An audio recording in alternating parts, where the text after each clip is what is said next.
বলতেছেন স্বামী স্ত্রীর বন্ধনটা আল্লাহর নিদর্শন। স্বামী স্ত্রীর বন্ধনটা কি? আল্লাহর নিদর্শন। আর এই স্বামী স্ত্রীর মধ্যে স্বামীর প্রতি স্ত্রীর কিছু হক আছে, স্ত্রীর প্রতি স্বামীর কিছু হক আছে। এই হকগুলা আদায় করা স্বামীর জন্য যেমন ফরজ, স্ত্রীর জন্য তেমন ফরজ। স্বামীর হক স্ত্রীকে আদায় করা উচিত, তার জন্য ফরজ। আবার স্ত্রীর হকগুলা স্বামী আদায় করা তার জন্য ফরজ। এই স্বামী স্ত্রীর অধিকারের মধ্যে স্বামীর একটু সম্মান আল্লাহ তাআলা বেশি দিয়েছেন। যেমন সম্মান আল্লাহ দিয়েছেন বেশি, দেখেন নবীজি বলেন, হে আমার উম্মত, লাউ কুনতু আমিরা আহাদিন, আমি যদি দুনিয়ার কোন মানুষকে সিজদা করার জন্য বলতাম, আইয়াসজুদ আলি আহাদিন, আমি যদি কোন মানুষকে দুনিয়ায় কোন মানুষকে সিজদা করার জন্য বলতাম, কারণ সিজদা একমাত্র রব্বে কারীমকে ছাড়া আর কাউকে করা যাবে না। কোন মাজারে করা যাবে না, কোন পীরকে সিজদা করা যাবে না।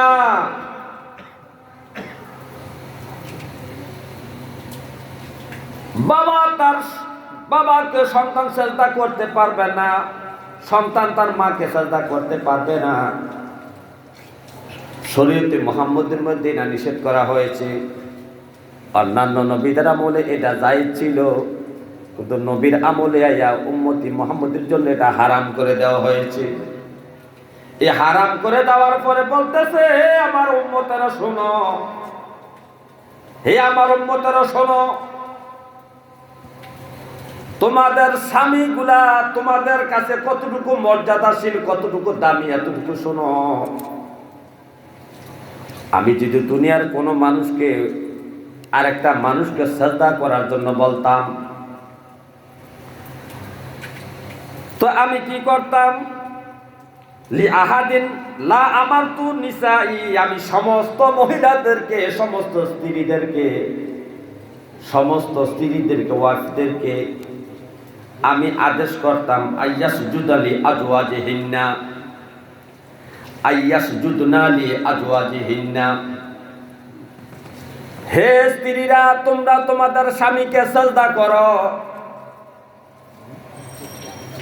কারণ স্বামীর এত ইজ্জত, এত সম্মান, এত মর্তবা তোমার স্বামী, যে তুমি তোমার স্বামীকে সিজদা করো। আমি এই কথাটা বলতাম। হে আমার ভাইও, আর আমি প্রত্যেকটা মহিলাকে তার স্বামীকে সিজদা করার জন্য এই কারণে বলতাম। নবীজি বলতেছেন, বিমা জাআলাল্লাহু লাহুম আলাইহিন্না মিন হাক্কিন। ও আমার উম্মতেরা শোনো, ও আমার মহিলা সাহাবীরা শোনো, ও আমার মহিলা উম্মতেরা শোনো, তোমার স্বামীর হক তোমার প্রতি অনেক অনেক হক রয়েছে। এত বেশি হক রয়েছে যে এই হকগুলো আদায় করার জন্য আমি বলতাম যে প্রতিদিন তোমার স্বামীকে তুমি সিজদা করো।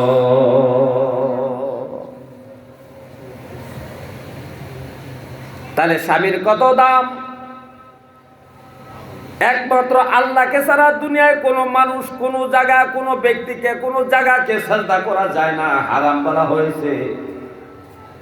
সে জায়গায় নবী বলতেছেন, আমি যদি কাউকে সিজদা করার জন্য বলতাম, তাহলে তোমাদেরকে হুকুম করতাম, হে দুনিয়ার আমার মহিলা উম্মতেরা শোনো, তোমরা তোমাদের স্বামীদেরকে সিজদা করো। তাহলে আমার মায়েরা গো, আপনাদের জেনে রাখা দরকার, আপনার স্বামী আপনার কাছে কত দামি। এই দামি ব্যক্তিটাকে আপনি অবহেলা করে, তুচ্ছ তাচ্ছিল্য করে, অহংকার করে, রাগের বশতে বিভিন্ন দিক দিয়ে আপনার স্বামীকে আপনি আঘাত দিয়ে থাকেন।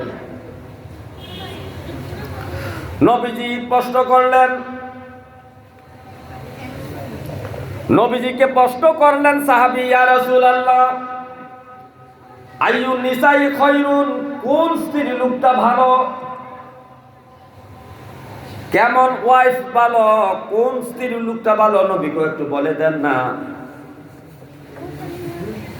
সাহাবী নবীজিকে প্রশ্ন করতেছে, ইয়া রাসূলুল্লাহ, আমাকে একটু জানাইয়া দেন কোন স্ত্রী লোকটা ভালো।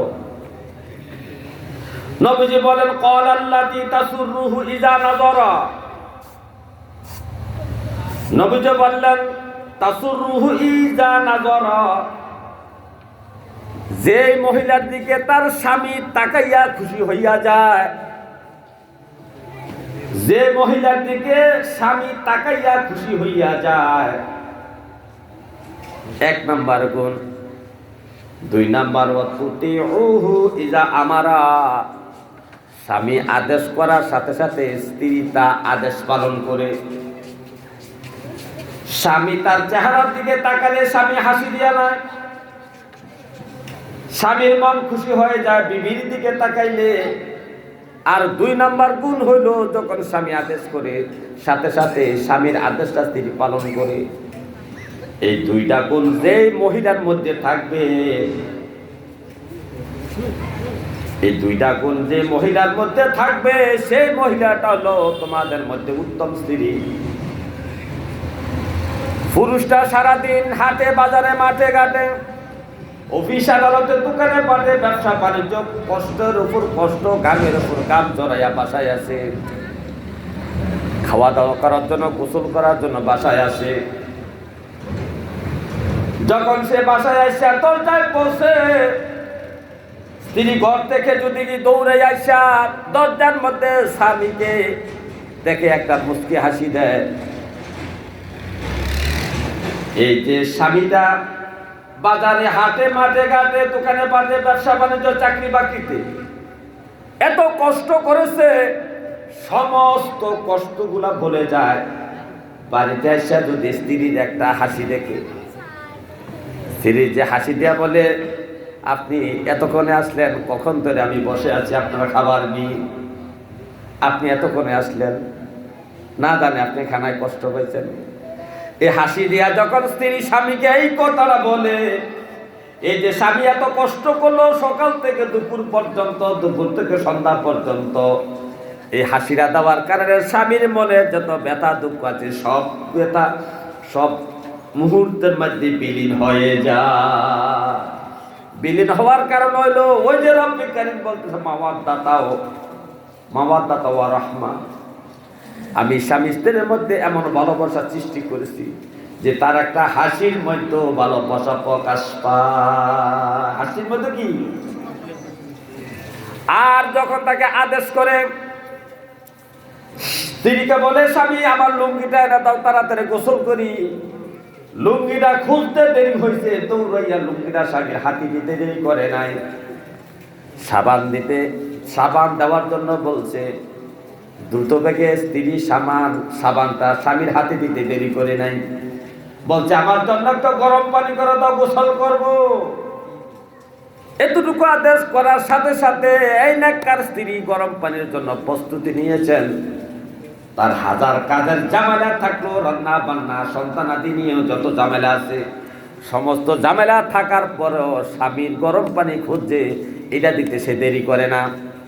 অর্থাৎ স্বামী যে আদেশ করে সে আদেশটাই পালন করে। স্বামী যত দুঃখ ভরা কান্তরি দুনিয়া বাড়িতে আসে, স্ত্রী হাসি দেয়, তার সাথে কথা বলে, এই দুইটা গুণ সম্পন্ন যে মহিলার মধ্যে আছে, সেই মহিলা হলো উত্তম, সেই স্ত্রীটা হল নেককার স্ত্রী। তারপরে বলতেছে নবী, ওয়ালা তুখালিফুহু ফি নাফসিহা, এই মহিলাটা দেহ মন নিয়া, তার রূপ লাবণ্য নিয়া, সৌন্দর্য নিয়া, চেহারা নিয়া স্বামীর সাথে দ্বন্দ্ব করে না। হয়তো স্বামীটা কালো, মহিলাটা একটু সুন্দরী, চামড়া সুন্দর, চেহারা সুন্দর। এই চেহারা সুন্দর, চামড়া সুন্দর হওয়ার কারণে স্বামীর সাথে, স্বামী কালো হওয়ার কারণে, হ্যাংলা পাতলা রোগাক্রান্ত হওয়ার কারণেও স্ত্রী এই কথা বলে না, আমি আর মতো মহিলা দেখে তোমার ভাত খাই, অন্য মহিলা হইলে তোমার ভাত খাইতো না, এমন কথা সে বলে না। সে বলে, আমার ভাগ্যে যে আল্লাহ যা রাখছে, কালো স্বামী যদি আমার ভাগ্যে আল্লাহ রেখে থাকে, আমি কালো স্বামীর সাথে ঘর করবো। রোগাক্রান্ত স্বামীর সাথে যদি আল্লাহ আমার বন্ধন রেখে থাকে, আমি তাই নিয়ে রাজি আছি। হ্যাংলা পাতলা স্বামী নিয়ে যদি আল্লাহ আমার সাথে বন্ধন লিখে রাখে, আমি তাই রাজি আছি। এমন গুণ সম্পন্ন মহিলা, নেককার মহিলা। তারপরে বলতেছে ওয়ালা মালিহা বিমা ইয়াকরাহু, এবং তার ধন সম্পদ নিয়ে স্বামীর সাথে অহংকার করে না। বাপের বাড়ি একটু পয়সাওয়ালা ধনী, বাপের বাড়ি কি পয়সাওয়ালা ধনী, স্বামী একটু গরিব, কথায় কথায় স্বামীকে তুচ্ছ তাচ্ছিল্য করেন। তোমার ঘরে ভাত না খেলে কি হবে, আমার বাবার কি সম্পদ কম আছে নাকি, প্রয়োজনে বিবাহ বসবো না, তারপরে বাবার বাড়িতে যে একটা ঘর বানাই আমি থাকবো। আমার বাবার সম্পদের অভাব নাই, আমার সম্পদের অভাব নাই, আমার হাজার হাজার টাকা আছে, বাবার বাড়ি 5 ঘন্টা জমি পাবো, একটা দোকান পাবো, একটা দোকানের বিট পাবো। এই ধন সম্পদ দিয়া তর্ক বিতর্ক করে না, স্বামীর মনে কষ্ট দেয় না। স্বামী রোগাক্রান্ত হলে, অসুস্থ হলে, স্বামী কালো হইলে স্বামীকে তুচ্ছ তাচ্ছিল্য করে না। আর স্বামীকে কষ্ট দিয়া যখন স্বামী বাড়িতে আসে তখন মুচকি হাসি দিয়া স্বামীকে খুশি করে দেয়। এবং যখন যা চায়, গরম পানি চাও, সাবান চাও, লুঙ্গি চাও, খাবার চাও, যা চায় সাথে সাথে স্ত্রী স্বামীর জন্য তা বন্দোবস্ত করে দেয়। এমন গুণ সম্পন্ন স্ত্রী হইল উত্তম স্ত্রী। কে বলছেন? নবীজি বলেছেন। হে আমার মা গো, আপনি যতক্ষণ পর্যন্ত নেককার উত্তম স্ত্রী না হতে পারবেন ততক্ষণ পর্যন্ত জান্নাতে যাইতে পারবেন না। আপনার জন্য জান্নাতে যাওয়া কত সহজ আপনি দেখেন। নবীজি বলছেন, আইয়ু ইমরাআতিন মাতাত, কোন স্ত্রী যদি ইন্তেকাল করে, ওয়া যাওজুহা আনহা রাদিন, তার স্বামীকে খুশি রাখিয়া, এটা হাদিস শরীফ, নবীর কথা। যে জান্নাতের মালিক আমার নবী, ওই নবী জান্নাতের গ্যারান্টি দিচ্ছেন মহিলাদেরকে। কোন ধরনের মহিলা, কোন ধরনের মহিলা, কোন ধরনের স্ত্রী, ওয়াইফকে জান্নাতের গ্যারান্টি নবী দিচ্ছেন। একটু খেয়াল করে দেখো, নবী বলতেছেন, আইয়ুমা ইমরাতিন মাতাত, কোন স্ত্রী লোক যদি মারা যায়, ওয়া যাওজুহা, তার স্বামীকে আনহা রাদিন, সন্তুষ্টি রাখিয়া। স্ত্রীর ইন্তেকালে স্বামী কান্দে, পাগলের মতো হাউমাউ করে স্ত্রীর জন্য কান্দে। কান্দার কারণ কি কয়? কান্দার কারণ হলো আমার স্ত্রীটা এত ভালো ছিল যে আমার বাড়ির মধ্যে আমার বিবির মতো ভালো মানুষ কেউ ছিল না। আমার স্ত্রী আমার সুখে দুঃখে আমার বন্ধন ছিল, সুখে দুঃখে আমার বন্ধু ছিল, আমার দুঃখের বেলা বন্ধু ছিল, সুখের বেলাও আমার স্ত্রী বন্ধু ছিল। আমার স্ত্রী আমার মনে কখনো কষ্ট দেয় নাই। আমার খাবারের কথা চিন্তা করতেন, আমার শরীরের কথা চিন্তা করতেন। নিজের মাথার ব্যথার কথা আমাকে প্রকাশ করতেন না, কিন্তু আমার মাথার ব্যথা নিয়ে সে বেশি চিন্তা করতেন। কি ওষুধ খাওয়ানো যায়, মাথা একটু টিপে দেই, মাথায় একটু তেল দিয়ে দেই, হাত পাও কামড়াইতেছে, ব্যথা করতেছে, আমি একটু চেপে দেই। এরকম ভাবে আমার স্ত্রী আমার সেবা করেছে, যত্ন করেছে। আমি কি খাইতে পছন্দ করি আমার স্ত্রী জানে। আমার জন্য এই খাবারটা আমার স্ত্রী প্রস্তুত করে রাখতো। এই কথা বলে বলে স্বামী হাউমাউ করে কান্দে। তার মানে তার স্ত্রী ছিল ভালো। এই ভালো স্ত্রীর জন্য, মহাব্বতের স্ত্রীর জন্য স্বামী কান্দে। আর এই মহাব্বতের স্ত্রীটা স্বামীটাকে খুশি রাখিয়া যদি কবরে যাইতে পারে, মৃত্যুবরণ করতে পারে, নবীজি বলছেন দাখালাতিল জান্নাহ, নবী বলেছেন তাকে জান্নাতে প্রবেশ করানো হবে। মহিলাদেরকে জান্নাতে যাওয়া সহজ, মহিলার জান্নাতে যাওয়া সহজ। 5 ওয়াক্ত নামাজ আর রোজা আর পর্দা পশিদা আর স্বামীকে খুশি করে যদি মরতে পারে, 5 ওয়াক্ত নামাজ আর রোজা, নিজেকে পর্দার মধ্যে রাখিয়া স্বামীকে খুশি করে যদি মরতে পারে, ওই মহিলাটা 100% জান্নাতি। জান্নাতি। নারে তাকবীর, নারে রিসালাত, নারে গাউসিয়া। ইলাসপুরের পক্ষ থেকে জোরে ইলাসপুরের পক্ষ থেকে মাওলানা মাইনুল হাসান ফারপুরি আর নাজিরি সাহেব কেবলার আগমন। মাশাআল্লাহ। আল্লাহুম্মা সাল্লি ওয়া সাল্লিম, আল্লাহুম্মা সাল্লি ওয়া সাল্লিম আলাইহি ওয়া আলিহি মাআহু আজমাইন। আল্লাহুম্মা সাল্লি ওয়া সাল্লিম, আল্লাহুম্মা সাল্লি ওয়া সাল্লিম। কি করিলে বব বাজারে তোমার হিসাব চলছে মনের গরে। কি করিলে বব বাজারে তোমার হিসাব চলছে মনের গরে। যোগ্য করোনার মন থাকতে সে বাজারের দিন। আল্লাহুম্মা সাল্লি ওয়া সাল্লিম, আল্লাহুম্মা সাল্লি ওয়া সাল্লিম আলাইহি ওয়া আলিহি মাআহু আজমাইন। আল্লাহুম্মা সাল্লি ওয়া সাল্লিম, আল্লাহুম্মা সাল্লি ওয়া সাল্লিম। হে আমার ভাইও, এই তো মেরাজের মাস। এই মেরাজের মাসে আল্লাহ রাসূল আল্লাহর সাথে দেখা করার জন্য, সাক্ষাৎ করার জন্য আরশে আজিমে গিয়েছেন। আরশে আজিমে যাইয়া নবীজি জান্নাত জাহান্নাম পরিদর্শন করেছেন। জাহান্নাম দেখতে যাইয়া কিছু দৃশ্য দেখলেন। এই মেরাজের মাসের এই হাদিস। নবীজিকে ফের জিব্রাইল জাহান্নামে নিয়ে গেলেন দেখার জন্য। জাহান্নামের হাঁটতেছেন এমন একটা জায়গায় নবীজি পৌঁছলেন।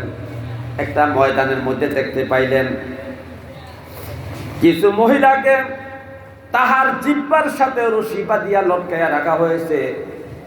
উপরের দিকে জিহ্বাটা টান দিয়া বাইর করে, বড় বড় জিহ্বার হয়েছে, টান দিয়া বাহির করে জিহ্বাটার মধ্যে রশি বাঁধছে, বান্ধিয়া তাকে লটকায় রাখা হয়েছে। নবীজি এই দৃশ্য দেখিয়া নবীজি হাউমাউ করে কান্না শুরু করলেন। পাশে জিব্রাইল আছে। জিব্রাইলকে প্রশ্ন করলেন, হে ভাই জিব্রাইল, কারণ নবীজির সাথে জিব্রাইলের একটা মহব্বতের সম্পর্ক। জিব্রাইল নবীকে নাম দিয়ে ডাক দিতেন, ইয়া মুহাম্মদ, ইয়া আহমদ, ইয়া আবুল কাসেম। নবীজিকে নাম ধরে একমাত্র জিব্রাইল ডাকতেন। জিব্রাইলকে নবীজি সবসময় ভাই বলছেন, ইয়া আখি জিব্রাইল, হে ভাই জিব্রাইল। জিব্রাইলের সাথে নবীর একটা মহব্বত, যেখানে আল্লাহ নবীর নাম বলে ডাক দেয় না, কিন্তু জিব্রাইল নবীর নাম ধরে ডাক দেয়। জিব্রাইলের সাথে নবীর আমার একটা মহব্বত, এত ভালোবাসা। জিব্রাইলকে প্রশ্ন করে, ভাই জিব্রাইল, এই মহিলাটাকে কেন জিহ্বার সাথে রশি বাঁধিয়া লটকায় রাখা হয়েছে? জিব্রাইল বলতেছে, ইয়া রাসূলুল্লাহ, দুনিয়ার আপনার উম্মতের মধ্যে, মহিলা উম্মতের মধ্যে ওই সমস্ত ত্রিলোকদের আযাবের দৃশ্য আপনাকে দেখা হয়েছে গো নবী। যে মহিলারা তার এই জবানের দ্বারা, জিহ্বার দ্বারা তার স্বামীকে, প্রতিবেশীকে কষ্ট দিত, গালাগালি করত, ঝগড়া ফাসাদ করত। এই মুখের দ্বারা স্বামীকে গালাগালি করে কষ্ট দেয়, পাশের ঘরের মানুষটার সাথে ঝগড়াঝাটি করে। এই ঝগড়াঝাটি দেওয়ার কারণে রব্বে কারীম আপনার এই মহিলা উম্মত স্ত্রীদেরকে শাস্তির দৃশ্যটা জাহান্নামের মধ্যে আপনাকে দেখাই দেওয়া হয়েছে। তার মানে নবী গো, আপনি দুনিয়ায় যাই আপনারা মহিলা উম্মতদেরকে আপনি সাবধান করবেন। তোমার এই জিহ্বার দ্বারা, তোমার এই জবানের দ্বারা, মুখের দ্বারা তোমার স্বামীকে কষ্ট দিও না, মনে আঘাত দিও না, তোমার প্রতিবেশীর সাথে ঝগড়া করিও না। ঝগড়া যদি করো রে উম্মত, তাহলে তোমাকে জাহান্নামের মধ্যে এই জিহ্বার সাথে রশি বাঁধিয়া আংড়া মারিয়া তোমাকে ঝুলাইয়া শাস্তি দেওয়া হবে। তারপরে নবীজি সামনের দিকে হাঁটতে লাগলেন। সামনে একটা মাঠ পেরিয়ে আরেকটা মাঠে যখন গেলেন, নবীজি দেখলেন কিছু মহিলার বুকের বিশেষ অঙ্গের সাথে রশি বাঁধিয়া লটকাইয়ে রাখা হয়েছে। নবী যে দৃশ্য দেখে হাউমাউ করে কান্না শুরু করলেন। ইয়া আখি জিব্রাইল, ও ভাই জিব্রাইল, এই দৃশ্যটা তো আরো মর্মান্তিক। কেন এই মহিলাটাকে এই শাস্তি দেওয়া হচ্ছে? নবীজি বলেন, ইয়া রাসূলুল্লাহ, এটা ওই উম্মত, আপনার উম্মতের ওই মহিলা যে স্ত্রীর লোকটা স্বামীর অনুমোদন ছাড়া অন্য বাচ্চাদেরকে দুধ খাওয়াইছে। স্বামীর অনুমোদন দেয় নাই, তার ভাইয়ের ছেলে হোক আর দেওরের ছেলে হোক আর জালের ছেলে হোক, যে কোনো ছেলে হোক, স্বামী অনুমোদন না দিলে তার বুকের দুধ খাওয়াইতে পারবে না। স্বামীর অনুমোদন নেয় নাই, না নিয়ে অন্য সন্তানদেরকে দুধ পান করাইছে, যেটা আল্লাহ পাক অসন্তুষ্ট হয়েছেন, আল্লাহ পাক নারাজ হয়েছেন, যার কারণে তাকে এই শাস্তিটা দেওয়া হচ্ছে। নবী গো, আপনি দুনিয়া চাই আপনার মহিলা উম্মতদেরকে এটা সাবধান করে দিবেন যে স্বামীর অনুমোদন ছাড়া তোমার বুকের দুধ কোনো সন্তানকে খাওয়াইতে পারবা না, অর্থাৎ অন্য সন্তানকে খাওয়াইতে পারবা না, নিজের সন্তান ব্যতীত। এই শাস্তিটা দেখার পরে নবী আর সামনের দিকে আরোপতে গেলেন। যাইয়া দেখতেছেন কিছু মহিলাকে পায়ের মধ্যে রশি বান্ধিয়া মাথারা নিচের দিকে দিয়া উপরের দিকে পাও দিয়া শাস্তি দেওয়া হচ্ছে। মাথারা নিচের দিকে থাকার কারণে মাথা দিয়া, জবান দিয়া, নাক দিয়া রক্ত বাইর হচ্ছে। নবী দৃশ্য দেখে হাউমাউ করে কেঁদে ফেললেন। নবীজি কষ্ট করলেন, ইয়া আখি জিব্রাইল, এই দৃশ্যটা তারও ভয়ঙ্কর। এই মহিলাটাকে এইভাবে কেন শাস্তি দেওয়া হচ্ছে? তার মাথা নিচে, পা উপরের দিকে রশিতে বাঁধা। জিব্রাইল বলতেছি, ইয়া রাসূলুল্লাহ, আপনার উম্মতের ওই সমস্ত স্ত্রী লোক তারা যারা স্বামীর অনুমোদন ছাড়া ঘর থেকে বাইর হইয়া হাটে বাজারে গেছে, স্বামীর বাপের বাড়িতে গেছে, জিয়ের বাড়িতে গেছে, আত্মীয় স্বজনের বাড়িতে গেছে। আপনার স্ত্রী, আপনার মহিলা উম্মতের স্ত্রীরা স্বামীর অনুমোদন ছাড়া ঘর থেকে বাহিরিয়া বাজারে গেছে, দোকানে গেছে, হাটে গেছে, বাজারে গেছে, আত্মীয়র বাড়ি গেছে, স্বয়ং বাপের বাড়িতে গেছে।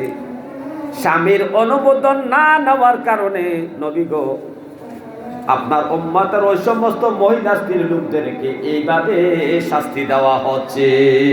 নবী গো, আপনি দুনিয়ায় যাইয়া আপনার মহিলা উম্মতদেরকে আপনি সাবধান করবেন যেন স্বামীর অনুমোদন ছাড়া কোথাও না যায়। বাজারেও যাওয়া যাবে না, মার্কেটে যাওয়া যাবে না, বাপের বাড়িতে যাওয়া যাবে না, ডাক্তারের কাছেও যাওয়া যাবে না, কোনো জায়গায় যাওয়া যাবে না। আর স্বামীর কাছে অনুমোদন নিলে দোষটা কি? স্বামীকে অনুমোদন দিবে না, অবশ্যই স্বামীকে অনুমোদন দিবে। এই কাজটাকে অবহেলা করার কারণে, স্বামীর অনুমোদন না নেওয়ার কারণে আপনার মহিলা উম্মতকে এইভাবে শাস্তি দেওয়া হচ্ছে। এটা দৃশ্যটা আপনাকে দেখায় দেওয়া হচ্ছে। হে আমার ভাই, নবীজি সামনের দিকে আরো এগিয়ে গেলেন। এগিয়ে যেয়ে দেখতে পেলেন